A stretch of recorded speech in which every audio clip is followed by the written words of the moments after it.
and welcome to the Anti-Diet Meals with Farah Karen Buri. I'm your host, the pop practitioner, keynote speaker, and the founder of the 30-day Anti-Diet Challenge. Just so you guys know, new challenge starts in January.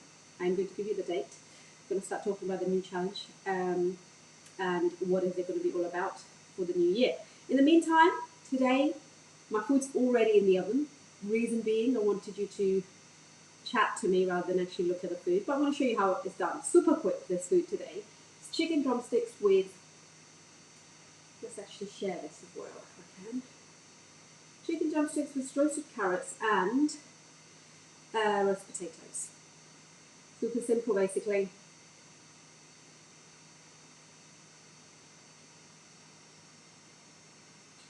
Okay. So here we've got some broccoli cooking, which I want to show you that. I remember I told you guys I did an experiment, not an experiment, but a detox week last week, which finishes today. In this week, we were meant to eat lots of vegetables, and I realized actually that I'm not having enough vegetables. I was having like maybe 2 in the evening, 1 at lunchtime. That's not enough. Today's podcast with Marianne Killick revealed that we should be having 8 to 10 vegetables a day, especially people heading towards perimenopause or menopausal. You want to be increasing your intake of vegetables. It's going to really help with the symptoms that are presented by the peri and menopause. In fact, we should be eating more vegetables full stop, and we don't. And it's really important that we can get them throughout the day rather than waiting for the evening dinner. And what she also said, which would absolutely make sense, is having your heaviest meal at night with a heavy carb like we normally do, lots of potatoes or rice, is actually the wrong way around. We need to be eating that at lunchtime. As we wind down in the evening, we should be taking it down a peg because we are not moving after eating. We're sitting down generally. So look at your carb intake versus your vegetable intake. So get your carbs from vegetables. Don't have your heaviest meal in the evening. That's where you suffer from that mid-section here where you're just eating your meal and then sitting down for hours afterwards. That's what happens.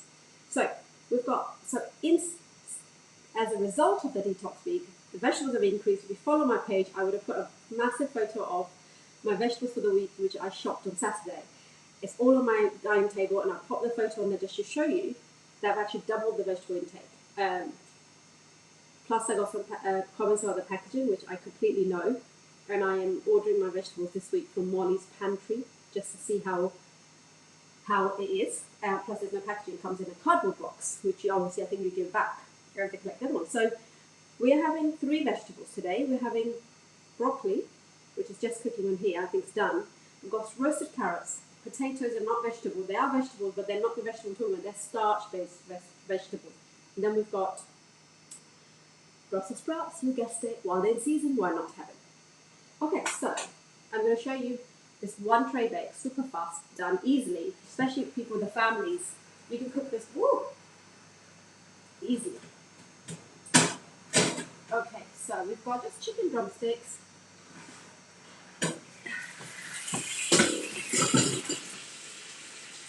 You can see it on the camera here that I've got roasted potatoes all in one. Nothing's been done differently here.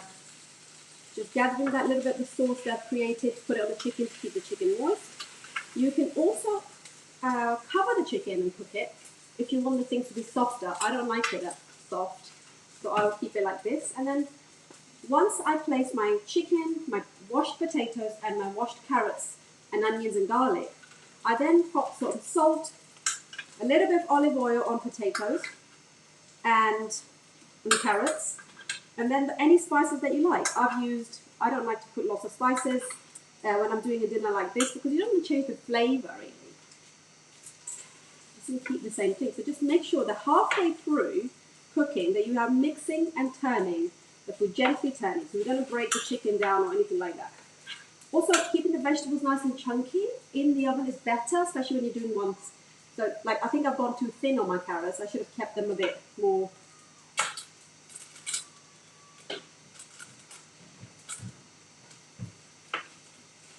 Yeah, I should have kept them. I just heard my kids screaming from upstairs. They're so a bit quiet. I don't know what's going on, but I'm just checking on them. Okay. So make sure you, halfway through, take that liquid that's been revealed or released by the chicken, particularly, or the onion juice or whatever it is. It's kind of a little sauce. We don't want to waste that. We want to gather that up, and we want to pour it over the chicken and the potatoes and make them even more crispier and nicer. So this is what I'm trying to say. You've got extra vegetables in here. You've got Brussels sprouts cooking away as well in the oven. It's a really simple meal to make. In the oven for 35 to 40 minutes until the chicken's cooked. That's all really. You can even add the carrots at the end, so you don't have them too crispy and too cooked away completely. This chicken literally is done. I'm literally going to put it in for 5 more minutes while I show you the Brussels sprouts.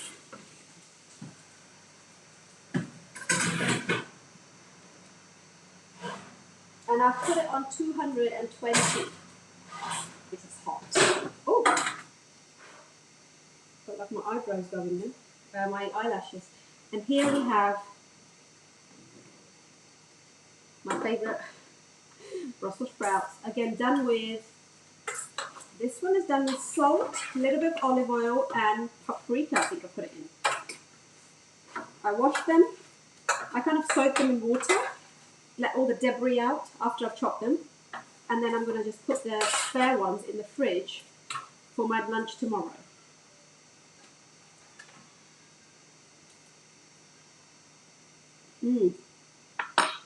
Really good. One thing I'll say, keep the salt down on this. It seems to retain. If you put too much salt, it just gets too salty, too quickly. So I just use a little bit of sea salt.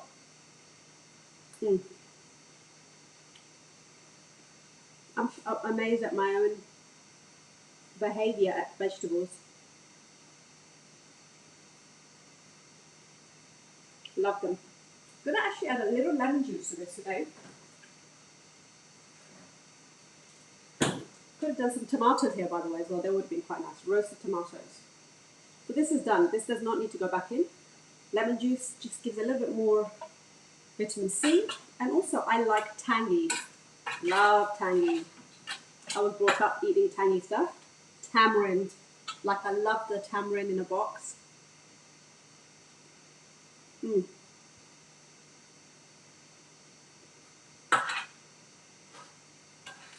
This vegetables are unbelievable, guys. I don't know what it is, but it's so fresh. So fresh. So you see, more the vegetables you start cooking, the more you fall in love with the food you're making. Which only means one thing, that you will develop a palate for this kind of food versus sugary processed food. So here's the broccoli that's done as well. So we have broccoli, we have Brussels sprouts. It's almost like a roast dinner, isn't it? And then the chicken, I'll lay it all out here, and then the boys can just help themselves, or I can put it in the plate for them. So, if you did get a chance to listen to this morning's live, it's on my Facebook page, and it's with Marianne. Marianne talks about women's internal health. She talks about the uterus, she talks about the periods, she talks about perimenopausal, menopause, how to manage each stage of your life, how to, what tools can you have on your belt to manage it really well. So it's really, really good podcast. I'm so happy. I'm definitely bringing her back in and talking to her more because I have so many more questions. And I'm always worried about the time because I could literally have this podcast for 2 hours. But what was revealed was the foundation of all stages that you go through your life is food. Really is food. That your gut and your brain is connected, and your hormones, the balance of your hormones depends on how you're treating your body. We don't get told this when you go to the doctors. No one's asking you when you go for, I've got a low mood, they'll give you antidepressants. No one's asking you what you're eating. And that's the way our system is what works. We have 10 minutes per patient at our NHS, right? And we're very blessed to have NHS, so it's not a negative comment regarding NHS. But if you look at it, you've got to have some of your own research done. You need to look to see what's going on with me. Why am I feeling like that? What stage am I in now? When was your last period? Has it been, are they heavy or light or are they irregular? What is going on? You can't just ignore it and put it down to stress or other things, or I've always been like that. There's always an indication. The body is giving you indication of what's going on with you. All you need to do is to be curious and find out for your own sake, because everyone's different. You know, different people suffer from different symptoms of menopause, perimenopause, or birth, miscarriages, all of those things we talked about. But the biggest thing really is looking after yourself. And she's got a book that she has written. This February she released it.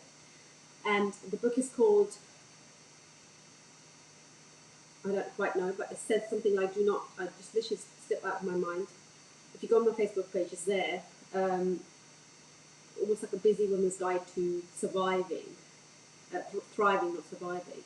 She stresses how important it is for one person to know what is your hormone, what are they doing to your body, what is estrogen and progesterone, what do they do to your body, and when they decrease in levels, what happens to you.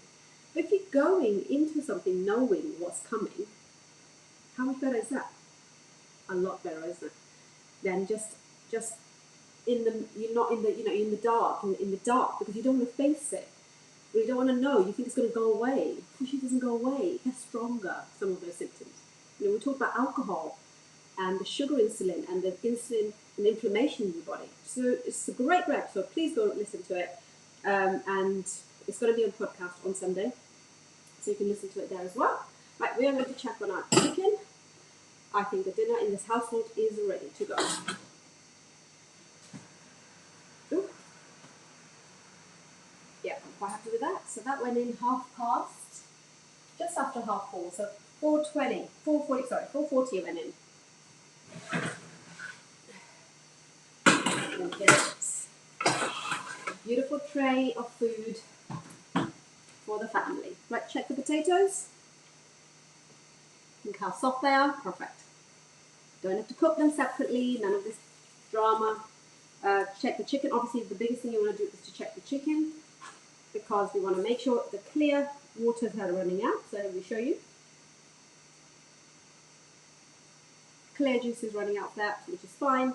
And then you've got the carrots. You just got to put the fork in to see if the carrots are soft, and that's all we need to do. And this is done. Some garlic in there for you. Some red onion, shallots that have been chopped in there as well. And the dinner is ready. So that was a really quick and easy one. Just thought I'd share with you what I'm making and hopefully inspire you to make something as well. Let me know in the comment below, what are you having for your lunch, for your dinner, and I will see you tomorrow evening with some kind of vegetarian or beans. Definitely you should be eating some beans, I think. So we're going to try and see if we can make something with coconut milk and beans tomorrow. Thank you guys. Take care for now. Bye.